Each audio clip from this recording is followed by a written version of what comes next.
बिस्मिल्लाहिर्रहमानिर्रहीम। अच्छा जी, अकाउंटिंग का आज सेकंड लेक्चर है जिसमें हमने कल एसेट्स के बारे में सारी डिटेल पढ़ी, जिसमें हमने पढ़ा कि एसेट्स में non current asset, current assets होते हैं, और फिर हमने उन नॉन करंट एसेट में फर्दर हमने पढ़ा टेंजिबल एसेट, इनटेंजिबल एसेट्स होते हैं। फिर हमने करंट एसेट्स में भी उनकी कैटेगरीज पढ़ी और इंडिविजुअली हर एक को डिफ़ाइन किया। आज हम पढ़ेंगे liabilities. Second head is liabilities. Liabilities are the obligations of a business। इसके साथ एक और वर्ड ऐड कर लें, financial obligations.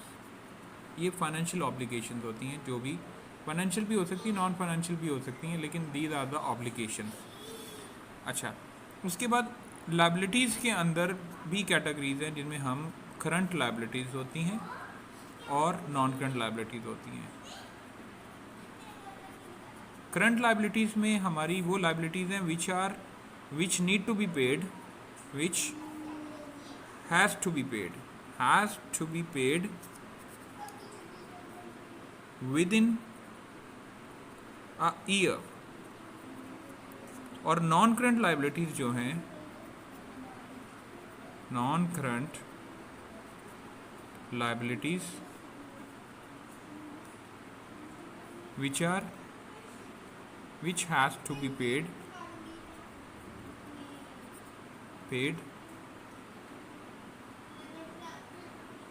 within or after a year।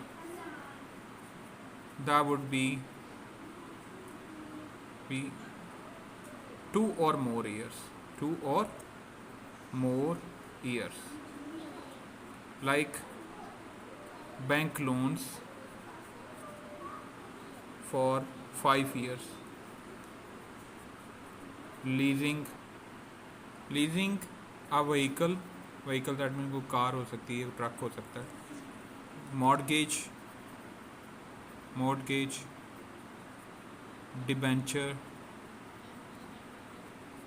Debenture क्या होते हैं, ये हम आगे डिटेल में पढ़ेंगे। अच्छा, ये हमारे करंट और नॉन करंट लायबिलिटीज़ हैं। अब ये जो भी टर्म्स मैं पढ़ा रहा हूँ, ये टर्म्स आपको अभी शायद थोड़ी सी आपको बोरिंग भी लगें, आपका इंटरेस्ट डेवलप ना हो, लेकिन ये बहुत बेसिक चीज़ें हैं। जो ही ये बेसिक चीज़ें आपकी क्लियर हुई, फिर आगे rule of debit and credit और फिर आगे फर्दर हम अकाउंटिंग करेंगे, तो वो आपके लिए बहुत इजी हो जाएगी। आपको एक एक चैप्टर, एक एक क्वेश्चन का आंसर इन वीडियोस में इंशाल्लाह मिलेगा, जो ओ लेवल से रेलिवेंट है, विद पास्ट पेपर और तमाम जो भी इसकी प्रिपरेशन है CIS एग्ज़ाम की, वो 100% इसमें आपकी कंप्लीट होगी अगर आप ये तमाम वीडियोस को गौर से देखेंगे। ये आपके लिए इंतहाई हेल्पफुल होंगी इंशाल्लाह वीडियोस, और with no cost you will be able to gain a star इंशाल्लाह इन योर एग्ज़ाम। और वैसे भी अगर आप ये वीडियोस देख रहे हैं, तो ये वीडियोस देखना इट्सेल्फ ये साबित करता है कि आप कितने रिस्पॉन्सिबल हैं, आप कितना सेल्फ स्टडी पे बिलीव करते हैं, और और रिस्पॉन्सिबल बच्चे के लिए ये वीडियोस तो बहुत ही इंशाल्लाह हेल्पफुल होंगी। नेक्स्ट टर्म है हमारी एक्सपेंसेस। तो expenses would be the third term. Expenses क्या होते हैं? Expenses are the outflow of resources to extract some benefit.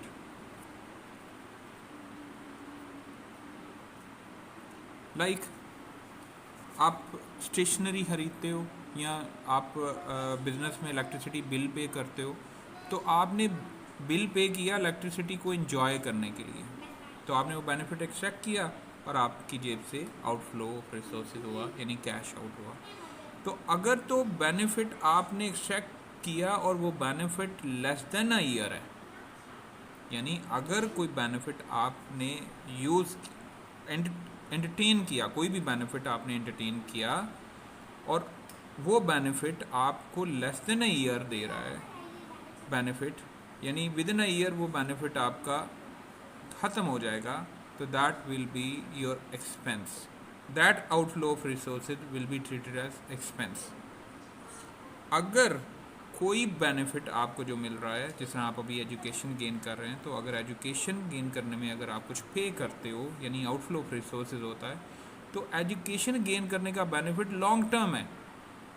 तो अगर आप उसके लिए कुछ पे करते हो, तो वो payment will not be treated as an expense, that will be your development expense, and that will be your assets, not your expense. So you need to be very clear about assets and expense in both cases. अच्छा, इसमें सबसे important जो distinction है, जो difference है expense और asset में, वो यही है कि अगर बेनिफिट आप जो एक्सट्रैक्ट कर रहे हो वो लॉन्ग लास्टिंग नहीं है, लॉन्ग लास्टिंग मीन्स एक ईयर से ज़्यादा का नहीं है बेनिफिट, तो वो एक्सपेंस है। और अगर एक ईयर से ज़्यादा का बेनिफिट है तो वो एसेट बन जाएगा आपका। तो ये जहन में रखना है, दोनों के केसेस में आपका आउटफ्लो ऑफ रिसोर्सेज हो रहा है, ठीक है। अब एक्सपेंसेस में भी कुछ कैटेगरीज हैं, जिसमें कुछ प्रीपेड एक्सपेंस होते हैं, कुछ पोस्टपेड होते हैं, कुछ एक्रूड होते हैं। तो प्रीपेड एक्सपेंस भी, और एक्सपेंस में बहुत सारे एक्सपेंस हैं, जैसे इलेक्ट्रिसिटी है, आपकी सैलरीज हैं, आपकी परचेजेस हैं, तो दे आर मैनी टाइप्स। जैसे आप परचेजेस ऑफ इन्वेंट्री आप करते हो, वो भी आपका एक्सपेंस है। फिर आपका एक्सपेंस में आपका आ जाता है सैलरीज आ जाती हैं, सैलरीज, वेजेस, ठीक है। इलेक्ट्रिसिटी, पानी, गैस, इसको हम यूटिलिटीज़ का नाम दे देते हैं, यूटिलिटीज़, ठीक है। उसके बाद आपके पास आ जाता है यूटिलिटीज़ के बाद आपकी रिपेयर एंड मेंटेनेंस आ जाती है, रिपेयर एंड मेंटेनेंस। फिर आपके डेप्रिसिएशन भी आ जाती है। वो डेप्रिसिएशन क्या होती है वो हम बाद में देखेंगे, डेप्रिसिएशन को डिटेल में पढ़ेंगे। तो ये चीज़ें सारी की सारी आपकी एक्सपेंस हैं। अब कुछ एक्सपेंस ऐसे हैं जो आपके प्रीपेड होते हैं, कुछ आपके पोस्टपेड होते हैं, तो उनको भी आपने अच्छे से अंडरस्टैंड करना है। जैसे कि आपके प्रीपेड एक्सपेंस कौन से एक्सपेंस हैं? Prepaid expenses basically advance payments हैं, payments against any expense for which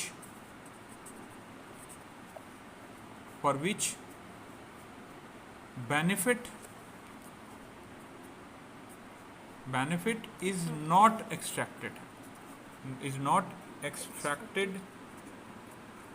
yet, यानी आपने उसका बेनिफिट अभी एक्सट्रैक्ट नहीं किया, तो these will not be treated as expense. These will be treated as current assets. ये आपके करंट एसेट्स होंगे, ये आपके वैसे दिखने में तो एक्सपेंस हैं, लेकिन ये आपकी प्री पेमेंट्स हैं। ये प्रीपेड कहने को तो प्रीपेड एक्सपेंस हैं, लेकिन ये आपके करंट एसेट्स ट्रीट होंगे, ठीक है। उसके बाद हम बात करते हैं, कुछ एक्सपेंस आपके एक्रूड होते हैं, एक्रूड या पेएबल एक्सपेंस। अब ये क्या है? ये है for which benefit has been extracted but payment is yet to be paid, यानी पेमेंट अभी आपने करनी है, अंडरस्टैंड। अब ये आपके एक्सपेंस नहीं फिर होंगे, फिर ये क्या बन जाएंगे? these will be treated as current liabilities. अब लाइबिलिटीज़, करंट लाइबिलिटीज़ क्या होती हैं? जो विद इन ईयर पे करनी है। तो ये एक्सपेंस आपने जिनका बेनिफिट ले लिया, जैसे आप बिजली का बिल है तो वो आपने एक महीना इस्तेमाल किया, अगले महीने ही आप पे करेंगे, नहीं करेंगे तो वो काट देंगे। तो जिसकी पेमेंट एक महीने में करनी है that will be treated as current liability, क्योंकि वो विद इन ईयर आ गया। तो ये आपके एक्सपेंस नहीं फिर होंगे, ये क्या होंगे? करंट लाइबिलिटीज़ होंगे। देखने में आपको ये एक्सपेंस लग रहे हैं but these will be treated as current liabilities. Understand? अच्छा जी, तो फिर एक्सपेंस क्या होंगे? एक्सपेंस विल बी, तो एक्सपेंस क्या होंगे? एक्सपेंस आपके फिर वो होंगे जिनका बेनिफिट भी आपने उठा लिया और उनकी पेमेंट भी आपने कर दी विद इन अ ईयर। जिनका बेनिफिट भी उठा लिया और पेमेंट भी आपने कर ली within the same period. यानी अगर अकाउंटिंग पीरियड वैसे एक साल का होता है, अगर से हम 2023 की बात करें कि 2023 में अगर कोई एक्सपेंस हुआ है और उसकी पेमेंट भी 2023 में ही हो गई है तो that will be treated as an expense. ठीक है, वो आपका एक्सपेंस होगा। लेकिन ये क्रूड एक्सपेंस भी एक्सपेंस होंगे, उस साल के एक्सपेंस होंगे, इनकी पेमेंट नहीं हुई लेकिन ये एक्सपेंस बन जाएंगे। यानी एक तरफ ये एक्सपेंस बनेंगे, दूसरी तरफ ये लायबिलिटीज़ बनेंगे। यानी एक्रूड एक्सपेंस, जो एक्रूड एक्सपेंस होंगे इनके दो ट्रीटमेंट हैं। एक तरफ ये एक्सपेंस है क्योंकि आपने बेनिफिट ले लिया तो इसका मतलब आपने एक्सपेंस कर दिया। अच्छा, पेमेंट नहीं की इसलिए ये लायबिलिटी भी बन जाते हैं। ठीक है, तो ये एक तरफ एक्सपेंस है, एक तरफ लायबिलिटीज हैं। लेकिन ये जो हैं ये आपके एक्सपेंस नहीं हैं। अगर आपने इनको एक्सपेंस ट्रीट किया था पहले तो फिर आप एक्सपेंस में से माइनस करें, क्योंकि ये इस साल के एक्सपेंस नहीं होंगे, ये तो अगले साल के एक्सपेंस होंगे जब आप बेनिफिट लेंगे। तो आपके अकाउंटिंग में एक्सपेंस तब होगा जब आपने उसका बेनिफिट लिया और उसी ईयर में लिया। जिस साल में बेनिफिट लिया उसी साल में पेमेंट की, और अगर उस साल में पेमेंट नहीं की तो उसकी पेमेंट बेशक अगले साल कर लें, लेकिन बेनिफिट जिस साल में लेना है एक्सपेंस उस साल का होगा। मेरी बात समझें, ज़रा गौर से समझें, ये थोड़ा सा पॉइंट ट्रिकी है, इसको अंडरस्टैंड करें। यानी अकाउंटिंग पीरियड होता है एक साल का, जनवरी से दिसंबर, या 30 जून से फर्स्ट जुलाई से 30 जून तक। मैं यहाँ लिख रहा हूँ 1 जुलाई टू 30 जून। कुछ बिजनेसेस का ईयर एंड होता है और कुछ का होता है 1 जनवरी टू 31 दिसंबर। अगर इस पीरियड के अंदर आपने कोई भी बेनिफिट एक्सट्रैक्ट कर लिया और वो benefit short period of time था तो that will be treated as an expense. चाहे उसकी पेमेंट की है या नहीं की, वो एक्सपेंस ही होगा। ठीक है, और अगर इस पीरियड के बीच में आपने किसी की पेमेंट कर दी लेकिन बेनिफिट नहीं लिया तो वो एक्सपेंस नहीं होगा, वो करंट एसेट होगा, क्योंकि आपने उसकी एडवांस पेमेंट की है। Is that clear? Now next accrued expense. Accrued expense आपके वो हैं जिनका बेनिफिट आपने ले लिया तो एक्सपेंस हो गया, पेमेंट नहीं हुई तो पेमेंट नहीं हुई तो वो लायबिलिटीज़ भी बन जाएगा। सो इसको हम मज़ीद डिटेल में आगे करेंगे, इसका पूरा एक चैप्टर है। अभी सिर्फ आपने इसकी डेफिनेशन और कॉन्सेप्ट की हद तक इसको समझ लें। आगे इस कॉन्सेप्ट की इम्प्लीमेंटेशन हम आगे चैप्टर्स में करेंगे और बहुत अच्छे से करेंगे इंशाल्लाह। अब हम मूव करते हैं नेक्स्ट टॉपिक पे। नेक्स्ट टॉपिक इज़ हमने एक्सपेंस किया है, लायबिलिटीज़ की है, अब इनकम की बात करते हैं। इनकम, या इसको हम रेवेन्यू भी बोलते हैं। अब इनकम क्या है? एक्सपेंस क्या था? आउटफ्लो ऑफ रिसोर्सेज, तो ये है इनफ्लो ऑफ रिसोर्सेज।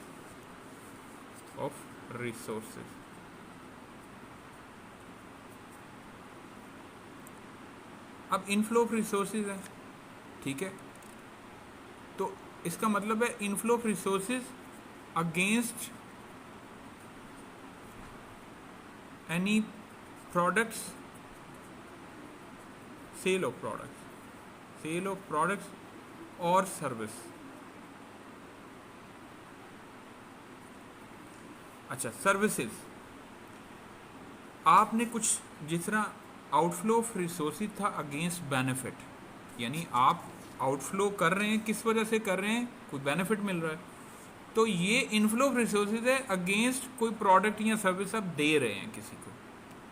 अंडरस्टैंड करें, ये दोनों चीज़ें बड़ी क्लियर हैं कि आप ये देखें कि यहाँ पे आप क्या कर रहे हैं, एक तरफ आपका रिसोर्स आउट हो रहा है और दूसरी तरफ कुछ बेनिफिट मिल रहा है, यानी एक चीज़ आउट हो रही है, एक चीज़ इन हो रही है। तो यहाँ पे भी ऐसी केस है, एक चीज़ इन हो रही है, एक चीज़ आउट हो रही है, यानी आप प्रोडक्ट या सर्विस दे के अगर कोई रेवेन्यू जनरेट कर, इनफ्लो ऑफ रिसोर्सेज हो रहा है, इनफ्लो यानी कैश आ रहा है या कोई ट्रेड रिसीवेबल जनरेट हो रहे हैं, तो दैट विल बी ट्रीटेड और your inflow of resources like sales. और इसमें आपको कुछ और भी रेवेन्यू होते हैं, जिस तरह इंटरेस्ट रिसीव्ड।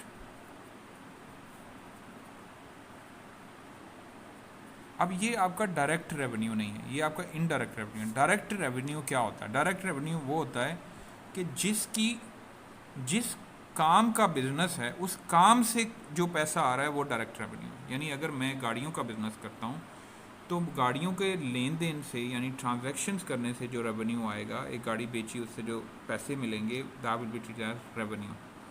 लेकिन अगर मेरे पास पैसे ज़्यादा आ जाते हैं और मैं बैंक में डिपॉजिट करवाता हूँ तो डिपॉजिट अमाउंट के ऊपर जो इंटरेस्ट आएगा वो मेरा इनडायरेक्ट रेवेन्यू होगा।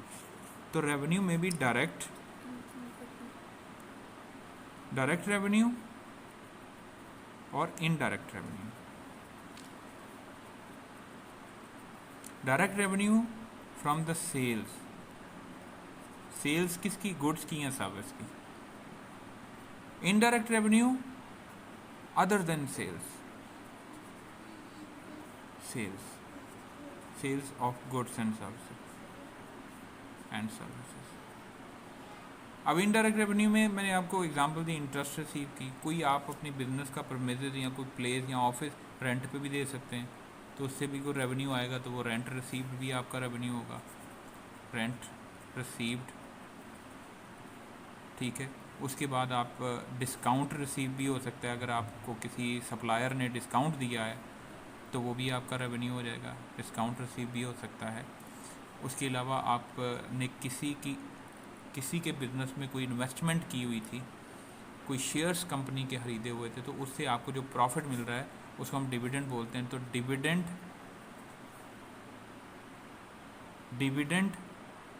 भी आपका इनडायरेक्ट रेवेन्यू हो सकता है। और भी कुछ इनडायरेक्ट रेवेन्यू होंगे, वो हम आगे पढ़ेंगे डिटेल में। अभी आप इसको डेफिनेशन के हाथ तक इतना जहन में रखें, जब भी आपके सामने सेल्स आएगी या आपके सामने ये चीज़ें आएंगी, आपको पता होना चाहिए कि ये क्या है, अकाउंटिंग टर्म में इनको क्या बोलते हैं। रेवेन्यू अगर बोलते हैं तो रेवेन्यू कौन सा है, direct revenue, indirect revenue, you need to understand this, you need to learn this. अच्छा, उसके बाद हम आ जाते हैं कैपिटल पे। तो कैपिटल हमारा 5th नंबर पे आता है। तो capital basically any amount or man made resources, जिसमें बिल्डिंग हो सकती है, जिसमें मशीनरी हो सकती है, जिसमें कोई भी एसेट, लॉन्ग टर्म एसेट हो सकता है, शॉर्ट टर्म एसेट भी हो सकता है। Any amount or man made resources put into the business by the owner. ये शॉर्ट एंड ब्रीफ डेफिनेशन है, बस इसको ध्यान में रखें। ऑनर जो भी पैसा बिजनेस में लगाता है या जो उसने अपना कोई सरमाया या कोई एसेट्स वगैरह भी लगाए हैं, वो भी कैपिटल ट्रीट होंगे। अच्छा जी, लायबिलिटीज़ उसके बाद है ड्राइंग्स। तो ड्राइंग्स जो हैं वो कैपिटल का उलट हैं, यानी कैपिटल है इनपुट करना और ये है आउट करना। Withdraw amount or goods from the business by the owner for his or her personal use. अब देखें, ज़रा बात गौर से सुने। अब ड्राइंग को आइडेंटिफाई गौर से करना है। जिस तरह अगर कोई भी ऑनर अपने घर का रेंट बिजनेस के बैंक अकाउंट से पे करता है तो वो ड्राइंग कंसीडर होगा, वो बिजनेस का रेंट कंसीडर नहीं होगा, वो एक्सपेंस कंसीडर नहीं होगा। अगर वो बिजनेस की प्लेस का रेंट पे करता है तो वो एक्सपेंस ट्रीट होगा। अगर वो अपने घर का रेंट पे कर रहा है तो वो ड्राइंग कंसीडर होगा, वो रेंट एक्सपेंस कंसीडर नहीं होगा। इसी तरह अगर उसने अपनी गाड़ी, अपनी पर्सनल कार की, घर की कार की रिपेयर एंड मेंटेनेंस कराई है तो वो repair and maintenance expense treat नहीं होगा, वो ड्राइंग ट्रीट होगा। और वो कराई कहाँ से? बिजनेस बैंक अकाउंट से, तो वो एक्सपेंस ट्रीट नहीं होगा। अच्छा, इसी तरह उसने अपने बच्चों की फ़ीस पे की है अपने बिजनेस बैंक अकाउंट से, या उसने अपने घर के लिए उन गुड्स का को यूज़ किया है, या वो गुड्स अपने घर में भिजवा दिए हैं यूज़ करने के लिए जो गुड्स का वो बिज़नेस करता है, तो वो सेल्स कंसीडर नहीं होंगी, वो ड्राइंग्स कंसीडर होंगी, या वो एक्सपेंस कंसीडर नहीं होंगी, वो ड्राइंग कंसीडर होंगी, और उनको हम ड्राइंग्स ही कहेंगे। जो भी ऑनर अपने पर्सनल यूज़ के लिए चीज़ें या अमाउंट विथड्रॉ करेगा that would be treated as an expense. अच्छा, ये चीज़ें आज हमने सीख ली हैं, इनकी आइडेंटिफिकेशन हमने सीख ली है कि बिज़नेस में कोई भी ट्रांजैक्शन होगी तो हमें अब पता चल जाएगा कि वो इनकम है, वो कैपिटल है, वो ड्राइंग है, वो एसेट्स है, वो एक्सपेंस है, या वो लायबिलिटी है। तो ये चीज़ों का मज़ीद हमें पता चलेगा जब हम क्वेश्चंस करेंगे। और क्वेश्चंस करने से पहले मैं rule of debit and credit भी समझाऊंगा आपको, और वो इंशाल्लाह नेक्स्ट वीडियो में इंशाल्लाह मैं आपको rule of debit and credit बताऊंगा। अच्छा, इन 6 टर्म्स को अगर आप अच्छे से अंडरस्टैंड कर लेते हैं तो this is all about accounting.